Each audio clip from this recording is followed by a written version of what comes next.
For those of you who are experts in the field, I'm going to remind what the classical way of getting decentralized trust is. For those of you who are not in the field, maybe I'll teach you a little bit about the classical foundations, and then immediately ask you to forget what you know or unlearn what I'll teach you, and describe this exciting new approach, which we call flexible Byzantine fault tolerance, that changes the way we can build decentralized trust environments in two fundamental ways: flexibility and democracy. So flexibility means you can break and circumvent all the known resilience bounds, all the thresholds that are known in the classical foundations, without violating any impossibility result. And democracy means that actually the way you think about the system and what consistency is completely subjective. It's not determined by the system, it's determined by the observer, by the client. Okay, so let's get straight to it. So why are we looking at this? We're looking at this here today in tokenomics because the key core enabling technology for cryptocurrencies consists of this mechanism, of this engine that allows you to do a collaborative bookkeeping of the history of updates like payments or any arbitrary program. This is the core technology that underlies blockchain. And this is putting aside the key application that started this field, which is currency. So it's completely orthogonal and independent and not about the currency aspect. It's just a technology for organizations to share information and collaborate over decisions. In 2014, Mark Andreessen, who is the founder of Mosaic and considered a thought leader in the Silicon Valley, he wrote an article in the New York Times about Bitcoin, where he said Bitcoin solved the Byzantine generals' problem. I was really happy to see this article. This is the first time that I saw the Byzantine generals' problem appear in the article of the New York Times. I've been doing this for, work in this field for over 2 decades, but this is the first time that I see Byzantine fault tolerance or Byzantine in the New York Times. By the way, I started when I was 3 years old, when I say that. So it seems like, okay, problem is solved, right? Bitcoin already solved this problem. But when you look at the solution, actually, there are a lot of problems with the way Bitcoin solves the Byzantine generals' problem. So, there's energy waste. There are a lot of attacks that people described yesterday. Mining attacks, parasite attacks, this, that. There are a lot of variations. There's throughput problem. But fundamentally, perhaps one of the biggest problems is that once you actually succeed in forming a proof of work based solution to the consensus problem, you're a victim of your own success, and it becomes very sensitive and very vulnerable to centralization attacks or centralization problems. And this is a screenshot of a website called arewedecentralizedyet.com. How many people have seen this site before? Very, very few. Good, so you can go online on your phones right now. This is a screenshot for about a week ago, arewedecentralized.com. It actually tries to track various statistics about the decentralization of, the top 100 or so coins. And here's the top coins. The column that I highlighted says the number of entities in control of over 50% of the mining power of this coin. And you can see, even in this small font, that the top coins, Ethereum, Bitcoins, Stellar, Ripple, have, Bitcoin has 4 entities that seem to be in control of more than 50% of the power. Stellar, 1 entity controls more than 50% of the power, and all of them, none of them has more than a handful. So you start with this permissionless super decentralized, super scalable technology, and we end up with a handful of participants in control of it. That doesn't seem to be a good solution. So to really decentralize trust and to really bring organizations to share information and reduce the barriers for organizations to interact in a trusted setting, we feel that you need to go back to the foundations and look at how the classical solutions address this problem. So the classical foundations go back to an approach called state machine replication that essentially says at the basis you need to build a consensus mechanism among a group of known members such that you don't trust any individual member, but you trust the group as a whole to not have too many corrupt members, some threshold of them. And this basis of forming consensus allows you to form agreement on something like a database log, a history of updates to the information that they share. On top of it, you can build arbitrary state machines. Any state that you can apply the updates to can be coded this way. It's completely universal. Any algorithm, any functionality, any logic can be expressed as a state machine. So you can build your favorite application on top of it. Now, of course, if you went to the financial world, to the fintech, and told them, I have a great scalable solution for state machine replication, you will have a very short discussion with them. So you have to use, the terminology that they know. So you don't talk about a database commit log or a consensus engine. You tell them I have a distributed ledger technology. Then they listen to you. And then, your state machine is really your persistence layer. And you're not talking about application. You're talking about smart contracts. And now you can have a dialogue. But fundamentally, the key challenge and the key enabler is the fact that this hierarchy, this three-layer technology, is decentralized, it's distributed, it's running among participants. All of them, each one of them has a copy of this rectangle hierarchy, and some of them might be corrupt, but they're running this distributed protocol that allows them to replicate this state machine. So again, in the blockchain world, you can think of it as a blockchain. This is the log of updates. Here, every log entry is pictured as a rectangle, so you can think of it as a block. And in the classical setting, what you have are n members.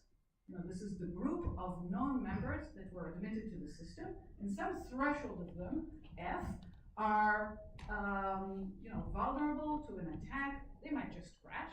They might be slow or suspended, or they might be vulnerable to a bug or a real, intentional malicious attack. So they are modeled as a fraction of Byzantine faulty participants. And they're running this consensus algorithm to form agreement on a chain, on a sequence of decisions.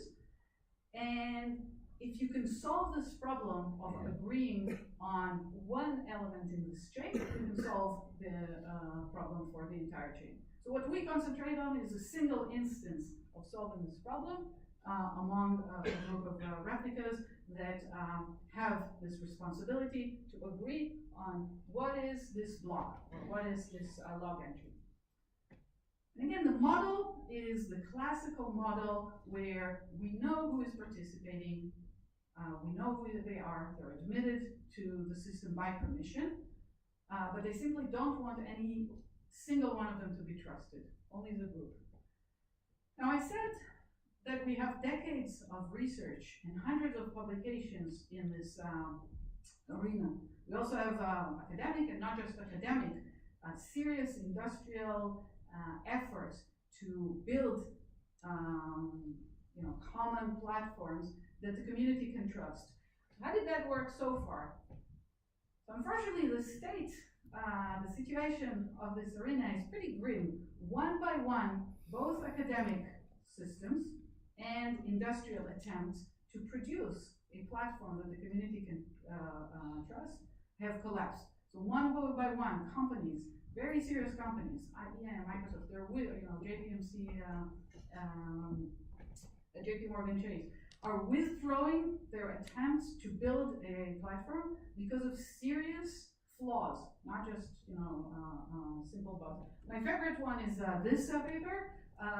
We about a year and a half ago, we looked at the most advanced foundation for Byzantine fault tolerance in a practical setting in the academic literature. This is a work called Ziziva, and the reason it's called Ziziva was they chose the last name, the last word in the English dictionary, saying we are the last word in Byzantine fault tolerance. This was very humble of them.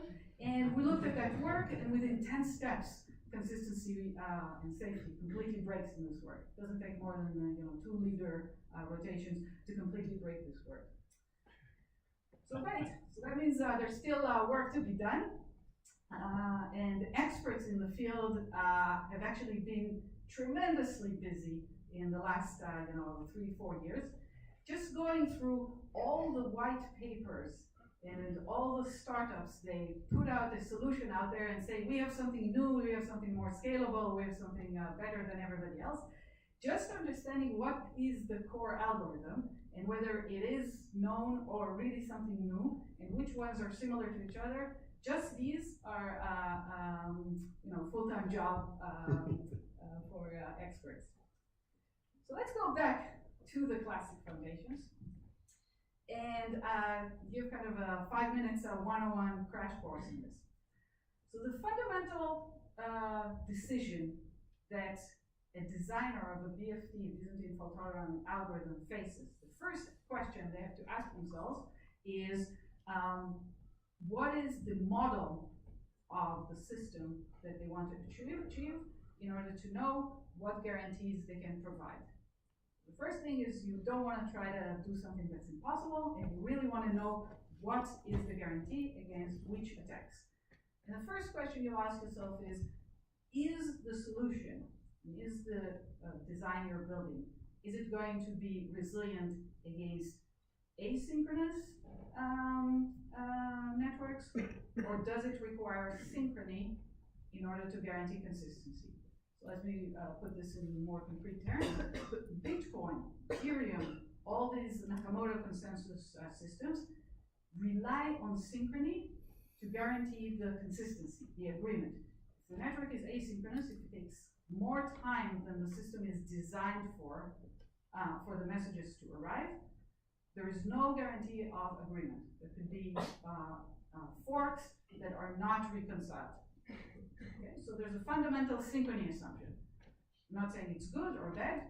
You can, for example, assume that all messages will arrive in 100 years, and that might be a pretty conservative assumption that most probably will hold. Even if it doesn't, you don't really care, because in 100 years we don't even know if the system will exist. Well, it's probably a sound assumption. So, but safety will depend on that assumption. If you don't want to assume that, then the network is asynchronous. You don't know for sure, and you don't want to rely on the network synchrony to guarantee safety. So these are the two main design, options that you have as a designer, and there are very, very well known bounds and impossibility results that go with these assumptions. If you're in the asynchronous, the left side of the fork here, setting, you can guarantee safety only against a third of the system being corrupt. So that's a known impossibility result, and there's no way to get resilience to a higher threshold level. You can get solutions in this model. And liveness will be guaranteed by various mechanisms, despite the fact that you don't have a known bound on the synchrony of the network. But you can never get resilience to more than a third of the system being corrupt. If you want to get more resilience to more than a third, then you need to make synchrony assumptions, and even then you have a strong bound of a half. You cannot tolerate more than half of the network. So I'll give you a little bit of insight on where these bounds come from in a minute. But these are very well known, the first foundations that you need to be aware of in this field. So again, by a show of hands, who learned something about BFT fault tolerance from this slide that they didn't know 5 minutes ago? Good, so it's it's more than my first question. It's almost like a third. Assuming you're not all Byzantine, already this is really important to know. So even if you lose me in the rest of the talks, you see so many papers out there, so many startups that actually tell you that they solved the consensus problem with up to half resilience, and they don't assume synchrony or things that are, just break these very, very known classical foundations. Okay, so I told you I'll teach you or remind you the classical foundations, and then I'll unteach you or ask you to unlearn them. So this is what I'm going to do next. So this is the design and known foundations until now. And essentially what they say is the responsibility of the system designer is to build a solution based on the assumption that the system designer makes. And then they can tell you what the system guarantees. So what happens if those assumptions don't hold? So for example, if more than a third of your network is indeed being compromised, what happens in the asynchronous world? Well, the solution completely collapses. What happens if your synchrony bounds are broken? Well, then the solution you build for the synchronous settings is completely collapses. There's nothing left, no liveness, no safety, nothing. The solution is just gone. So this is where we come in with flexible BFT. And so I'll give you a spoiler on what you'll be able to do with flexible BFT. Well, you'll still have some assumptions and some bounds, but they'll be much, much better. So in particular, with flexible BFT, we will be able to tolerate 2/3 corruptions in the asynchronous settings, and the same thing in the synchronous settings. Okay, so I just told you this is impossible, but this is what we will be able to achieve. So how are we going to do this? We're going to, the solution approach I'll introduce has two fundamental components, flexibility and democracy. So flexibility will allow us to not violate, okay, not break, but circumvent the threshold bounds, both in the synchronous and the asynchronous states. And democracy will actually allow us to construct the same solution that will work for different assumptions. So you'll construct one system, but then the clients here are abstractions for whoever makes decisions about the systems, whoever will draw conclusions about the systems. They will draw their own conclusions by looking at the system without the designer determining for them. So you'll get a certain separation between the mechanism design and the conclusions drawn from the system. So why are we able to circumvent these impossibilities, these classical foundations? Well, what happens with these classical foundations is that they build a solution, and then that's it, it's rigid. But in runtime, there might actually be evidence that gives you information about what's going on in the system. In particular, the system might be running, and you actually witness that some participants are behaving badly. You can actually see that they're sending, equivocating messages. They're sending two messages, two different messages in a round, and they're not allowed to do that. Or you can actually see that a forking has happened. An inconsistent decision has happened. And again, in the classical settings, there's nothing you can do about it. You see that it's happening, you have this information, and you throw your hands in the air and say, there's nothing I can do. The solution doesn't allow me to do anything. But based on this evidence, when you actually see and witness bad behavior, you allow to break the barriers on the thresholds of corruptions, because you can say, yeah, I can see some corruptions, I can see how they are behaving, so they're not arbitrary anymore. I can see exactly how they behaved.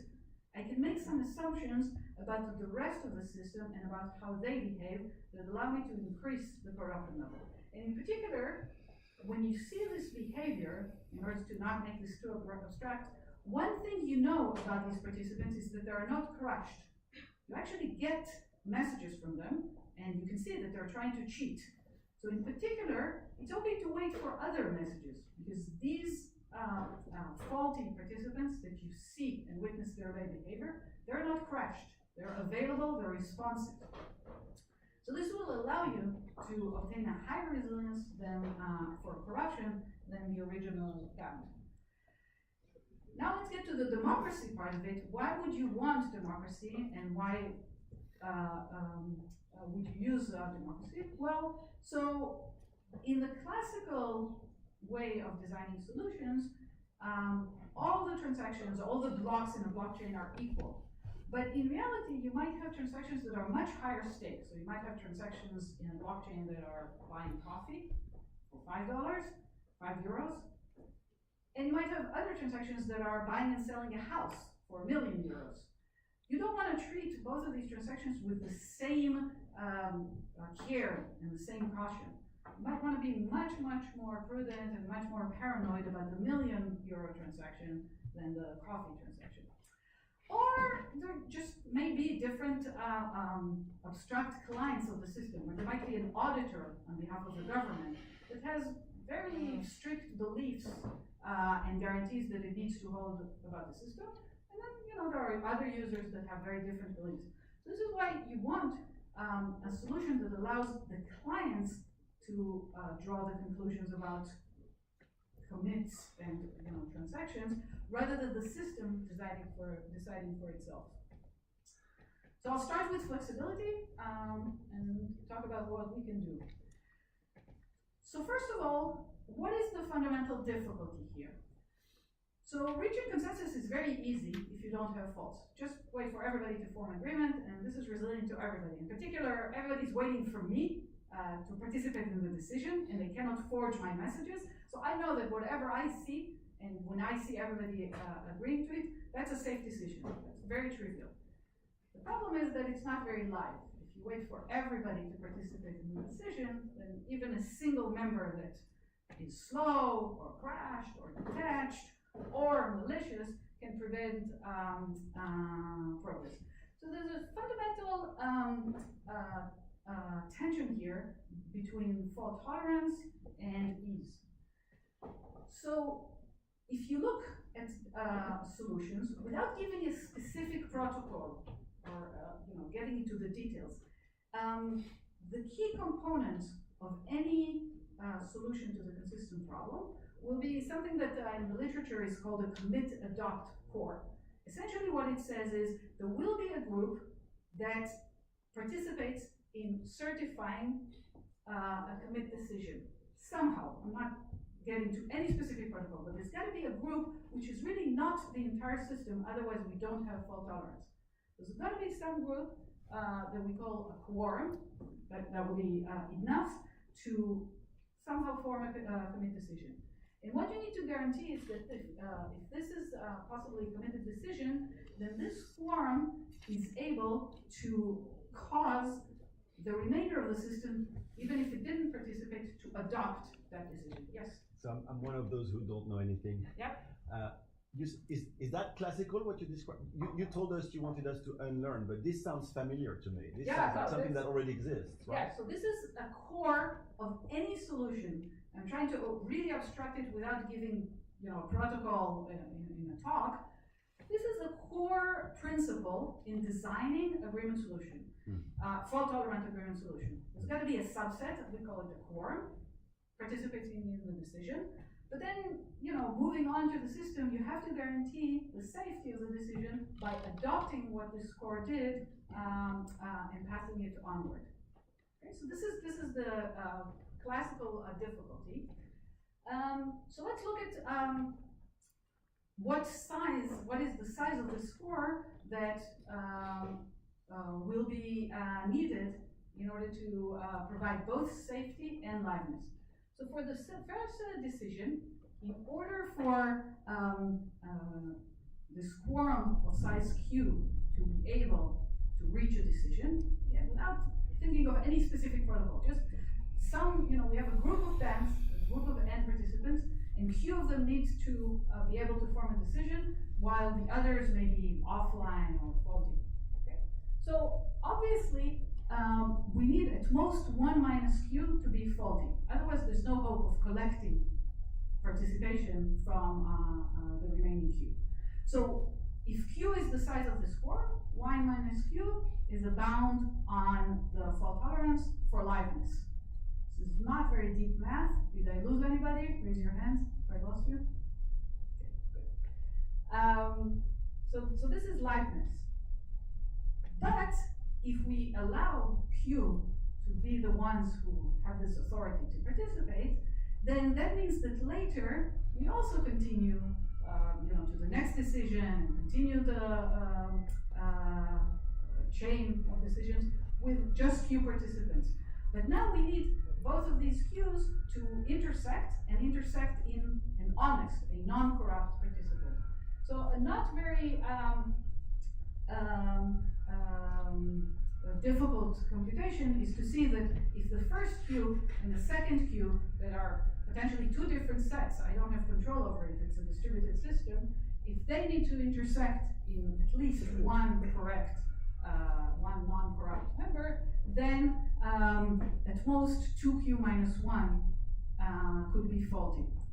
So for what we get is for safety, we have a bound on resilience, which is 2Q minus 1. And for liveness, it's 1 minus Q. So what we get is the Byzantine resilience, the resilience to faulty, is upper bounded by both of them. And obviously, the optimum point would be if they are the same. Okay, so just again to see that we have deep mathematicians who can solve this equation. What is Q under these conditions? 2/3. 2/3. Come on, don't be shy. 2/3. Right, so we have some people who can run oracles and auctions and see where this converges to. Can somebody, be brave and say with confidence what they think Q is?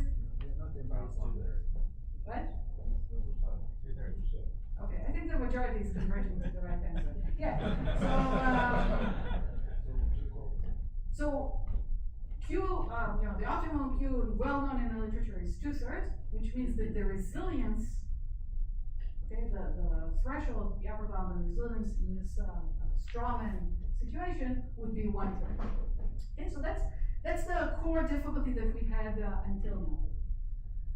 Why can we do something better? So the whole point is that we're going to favor safety over liveness in situations where we have evidence that some of the members are participating. So what we're going to say is we already have liveness, right? The bound 1 minus Q was in order to guarantee that we get enough responses. But if we get responses from some of the participants, but they may be bad responses, or we don't know if they're bad or not, but we get enough responses, we can actually get higher safety threshold. So we can expect higher Q, not compromise liveness, and definitely get safety. So this allows us to get higher Qs by introducing this new concept, new type of failures, new failure model, which we call active but corrupt, or in short, ABC. Okay, so what are ABC faults? ABC faults participate in the protocol. They respond to you. It's okay to wait for them to return responses to participate in the protocol. They're not going to hurt your liveness. Why? Because they don't get anything. They not gain anything. They're not going to be able to break safety. They're not going to be able to double spend or get any benefit, any utility by slowing down the system. The only benefit, the only utility they get is by trying to be corrupt. So I'm not going to hurt liveness by waiting for more responses from them, and I can get higher safety. So how much higher? I can get 1 minus Q Byzantine resilience, and additional 3Q minus 2 ABC resilience. So this is what you get as a result of applying this ABC model. So far, I kind of gave a high-level intuition on the bounds that you would get in an asynchronous setting, and a very similar, slightly different, but a similar way of thinking gets you to these bounds in the synchronous setting. Let me make this a little bit more specific and just use numbers. Even though these formulas are, as you can see, not very deep math. So, if the Byzantine threshold in the asynchronous case is a third, if we don't know anything, and we really still want to tolerate a third Byzantine failures, there's nothing really we can do. No ABC faults, and we get the classical bound of a third. But if we know that all the participants are active, and it's okay to wait for messages from them, and the only thing they're going to do is try to actively break consistency in the system. They actively want to double spend or get some utility from the system.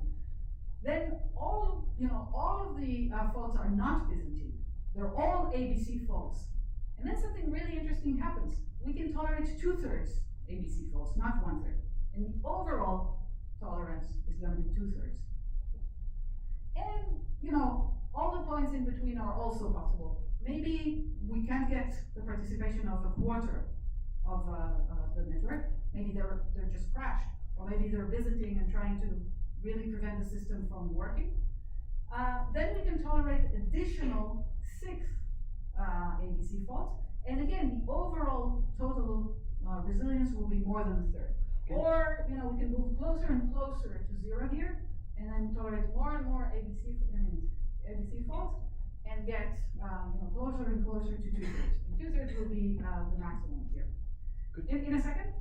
And I just want to say, just finish the sentence, sort of the same situation with slightly different math holds in the synchronous setting. It allows us to always be resilient to 2/3 corruption. Yes, now you get to ask your question. It's a bit difficult to understand this beautiful picture if one does not know what ABC is. I know you already explained, but I did not understand. Would you mind explaining again what ABC is? Yeah, I don't mind explaining it. I have 28 minutes, any number of times, and it will repeat a little bit. But again, I don't know if I need to go back to the slides. Again, the idea is that in classical settings, we assume a threshold of Byzantine failures, and Byzantine failures are arbitrary. We don't know anything about their behavior. In a true running system, you can see that the behavior of some participants is not arbitrary. You can actually see that some participants are behaving badly. They're sending corrupt messages. They're sending 2 messages. You can see evidence that consistency is broken. Or even if you cannot see, you can hope that this is the case.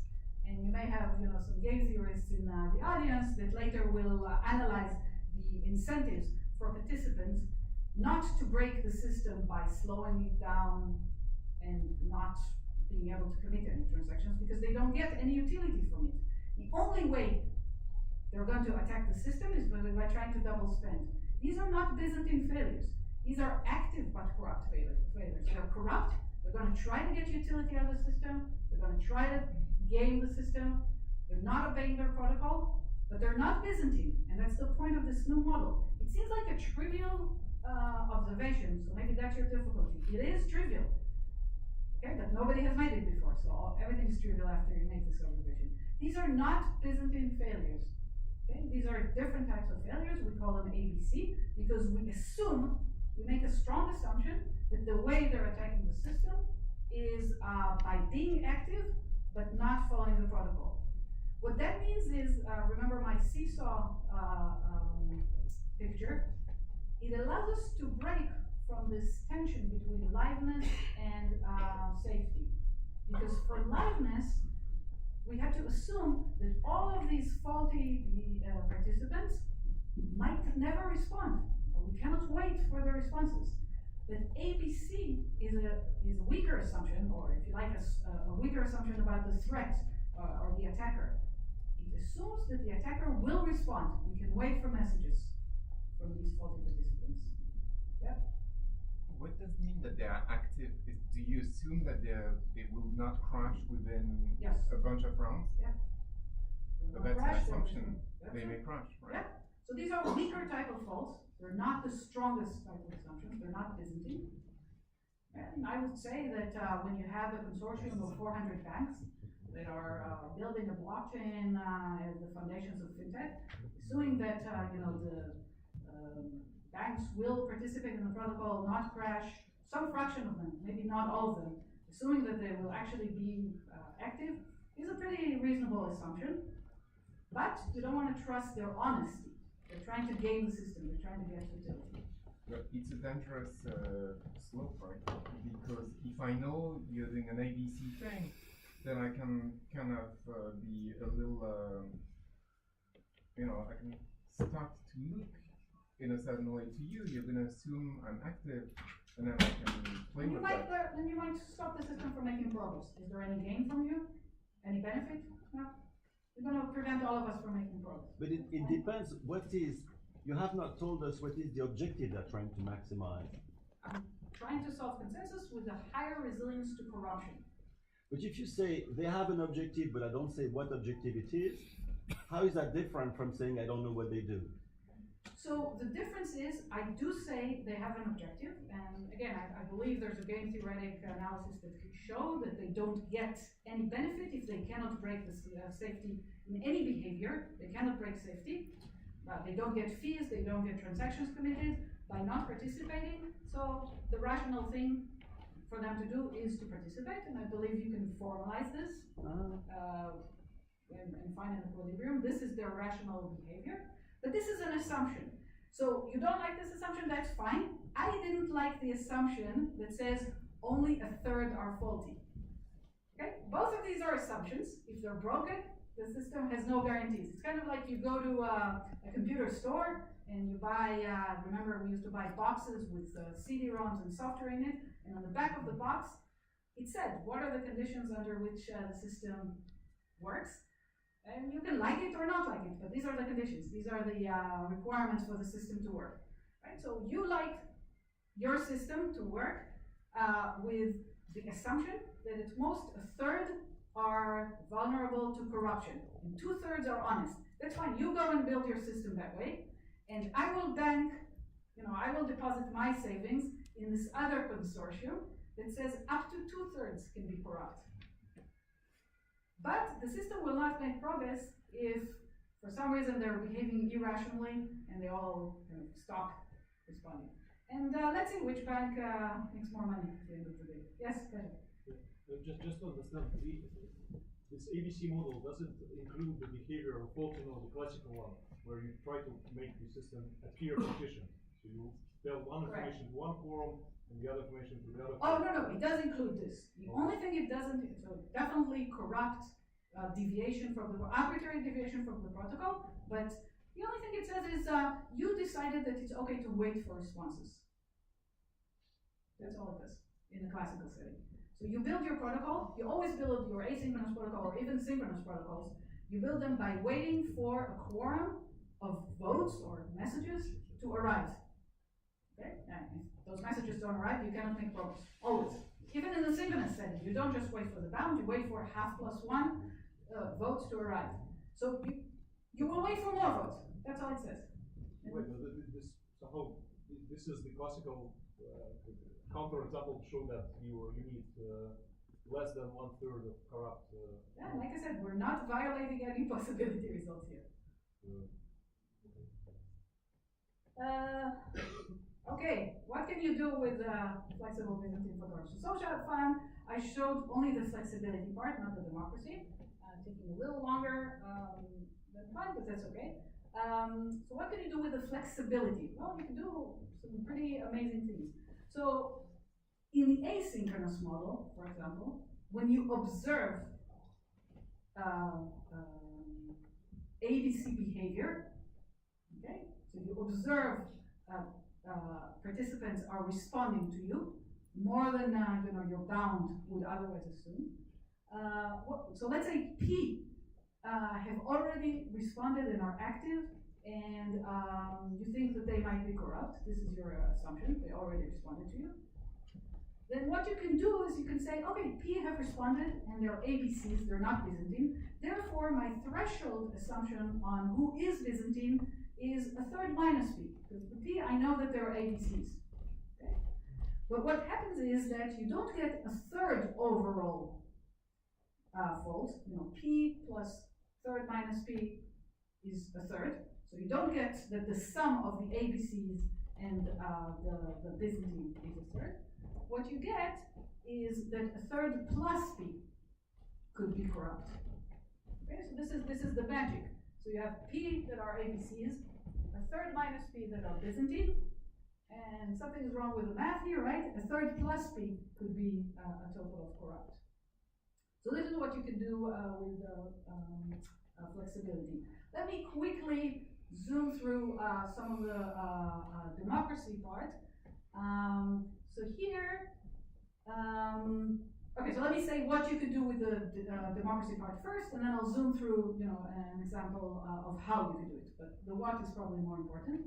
So the democracy part goes even further. It says the same solution can now be interpreted in a different way by the client role, by the actor that we call the client.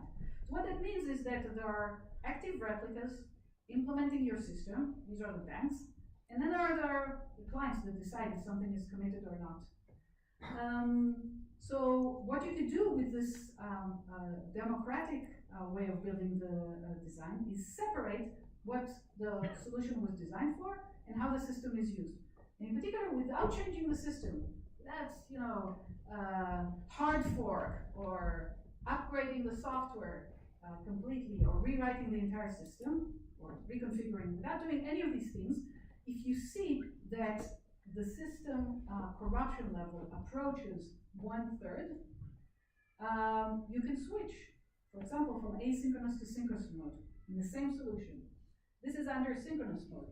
In the synchronous mode, you could do the opposite. If you see that the system, the communication in the system is approaching the bound that you seem to think is dangerous, you can switch back to asynchronous mode with the same solution, without reconfiguration, without relying on consensus itself to help you.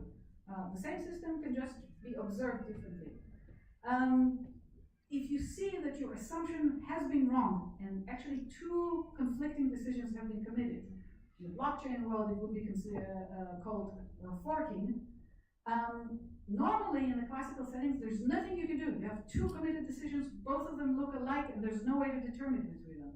What you can do with democracy is go back and change your assumptions on the same run, on the same transcript, and one of the decisions will be favored. You can also have these higher paranoid models applied only once in a while. So you could get safe checkpoints of the system every once in a while by adopting higher level assumptions, let's say every hour. And like I said, you can also distinguish between high stake transactions and low. And again, the same system, the same implementation, you could wait for longer, higher assurance on high stake transactions. Let's see. So I wanted to tell you a little bit about how we get democracy in the synchronous setting. I'll do it very quickly. I might lose some of you for the next 10 minutes, and then I'll wrap up and maybe get you back. So very quickly, I wanted to introduce a protocol for the synchronous setting, which is democratic. And I'm very excited about this protocol, even if you could forget about the whole ABC model, just by the protocol itself. So first of all, it's an extremely simple protocol. It's in some sense the simplest BFT protocol by itself. And the way it works is kind of the textbook way you would think that a synchronous BFT protocol should work, except that, this is not what you get in the textbook. So how does this protocol work? So in this protocol works by rotating the leader, like most solutions in this area. The leader will broadcast a proposal. Every replica, when it hears the proposal, will vote for it by broadcasting a vote, and the vote also serves as being a reproposal. So everybody that didn't get the proposal originally from the leader and gets the broadcast of a vote will also see this proposal.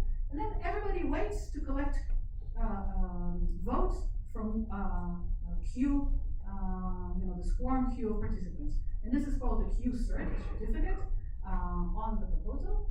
And as soon as anybody collects a queue cert, the clients observing the system, getting any information from this system, any broadcast from the system, not the replicas themselves, they wait to Delta to consider the decision committed.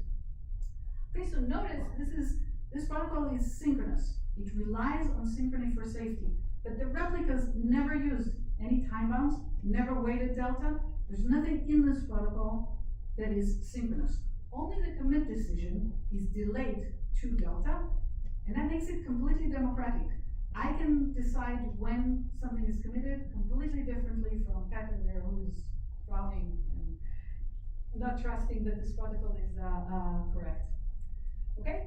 Now, I already said at the very beginning that the key difficulty, the key challenge, and the key thing that consensus protocol need to solve is commit adopt. So I showed you commit, but without adopt, without being able to address a leader change, I haven't done anything. I might just as well say, let's wait for the leader and decide on the leader. So the whole difficulty, the core difficulty, is building a fault-tolerant solution that rotates to the leader. The reason I'm saying this is that half of the white papers out there of blockchain startups that we see say, yeah, we solved this problem, and they're never telling you, anything fault-tolerant. But in this case, the new leader has a very, very simple protocol, and again, it doesn't use synchrony. All it does is wait when it starts to collect the latest certificate from queue replicas.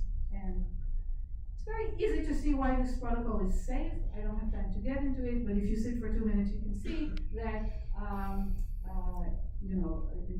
if any replica commits to a queue certificate, then no other replica could have even voted for any conflicting certificate. It's very clear to see that this protocol is live because it's only waiting ever for queue to participate, whatever queue is. And it's democratic. It doesn't use Delta anywhere except in the commit conclusion by delaying the commit conclusion at the end. So that means that this client actor is free to use whatever Delta she believes in. Every client can use a different Delta. And it's got flexibility. So in particular, this queue can be larger than a half. So if you believe that some of the replicas are ABCs, they're active but corrupt, you can set your queue thresholds to be higher than a half, and by waiting for more votes, you get resilience to queue failures. So this is what you get in the end. So this is the same protocol by pictures, in case the verbal description was too fast. And this is what you get in terms of resilience bounds in this protocol for the synchronous setting. So for the synchronous setting, ignore the R here, which is another parameter we can introduce. What you get is that the Byzantine threshold would be y minus q. Again, these are the ones that we really cannot rely on their participation. The ABC threshold is an additional 2q minus 1. And so the overall resilience is to q. So all the replicas in the certificate minus 1 can be folded. So in particular, you always get that if you choose q to be 2/3, you always get resilient to 2/3, no matter how many are Byzantine and how many are ABCs. To show this pictorially, what you essentially get is a range of possibilities for tolerating a combination, a mix of ABC faults and Byzantine faults. So, in particular, for the synchronous setting, you can always get to 2/3 fault tolerance. So you have this green triangle that no matter how many Byzantine faults you experience in practice, you can always tolerate a threshold of 2/3 corruption. So there's really no reason to make any assumptions about Byzantine. For the asynchronous setting, this is this, orange triangle, you get a trade-off. The more Byzantine faults you actually experience or you actually tolerate, the fewer ABC faults and the fewer overall number of corruptions you can tolerate. But if the actual number of Byzantine, remember those Byzantine participants are acting irrationally, they're just not participating in the protocol and they're not getting any benefit from it. If that fraction is actually less than a third, then you can grow your overall corruption resilience higher and higher. So this is for one particular choice of Q. Now you can actually change your choice of Q when you design a system, and these are the same graphs for different choices of Q when the system designer builds the system. So these red circles these are points for synchronous beliefs. And remember, in synchronous beliefs, the line was flat. It doesn't matter how many actual Byzantine faults occur, the resilience, the corruption resilience remains the same. So these are the points that you get for synchronous tolerance for different choices of Q. And these are the curves, the trade-offs between Byzantine and ABCs that you get for synchronous solutions. Kind of the same curve now with a few of the classical results that we know about depicted as a single point. So what we get is a range where the designer and the client can choose their assumption level. All the classical literature is represented as single points here. Okay, so these are asynchronous solutions, these are synchronous solutions. They're presented as a single points. And even their optimistic version. So some of these solutions have optimistic versions that are presented here as diamond. In particular, the Ziva solution, that was their main contribution, is to introduce an optimistic track. There's also a safety violation, but regardless of that, their resilience in terms of Byzantine threshold did not go high, even in optimistic setting where everybody responded. Okay? And in our case, in this setting, we would go as high as 2/3. So, to wrap up, I've introduced flexible Byzantine fault tolerance. It's a new approach for separating the design of the solution from the beliefs in the fault model in such a way that, first of all, it allows us to circumvent, not violate, not break, but circumvent all of the impossibility threshold bounds. The ABC faults are tolerated in addition to Byzantine faults, not in place of them. The synchronous version is itself a new protocol that doesn't assume synchrony. So even the synchrony bound, this delta bound, is itself something that the clients observed and not the system designed for. And in case of the asynchronous setting, it's pretty surprising that you can tolerate up to 2/3 corruption faults. I just wanted to say this is a new approach. It bears some similarity, not really analogous, but some similarity to the way we think about Bitcoin or Nakamoto consensus. So in Nakamoto consensus, we also have this phenomenon where the system is running, and what we consider committed is up to us, is up to the observers. In particular, we consider a block committed in Nakamoto consensus when it's buried a certain number of levels deep in the chain.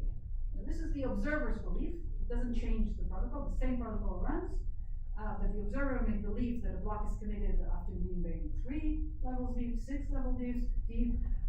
You can even change these beliefs for different types of blocks. They have high stake transactions. You can wait until they're buried at a deeper level. So there's some degree in which this notion is already familiar to cryptocurrency enthusiasts. And this is a very different way of taking this into the traditional setting. But unlike Nakamoto consensus, it actually changes your resilience to corruption level. Whereas Bitcoin, you can just wait more time to believe that something is committed or not, but you cannot change the fundamental resilience to asynchrony attacks, which Bitcoin is not. you cannot change the fundamental resilience to only half of the network being corrupt, which is needed. So I guess I'll stop here and take any questions. Maybe a couple more slides.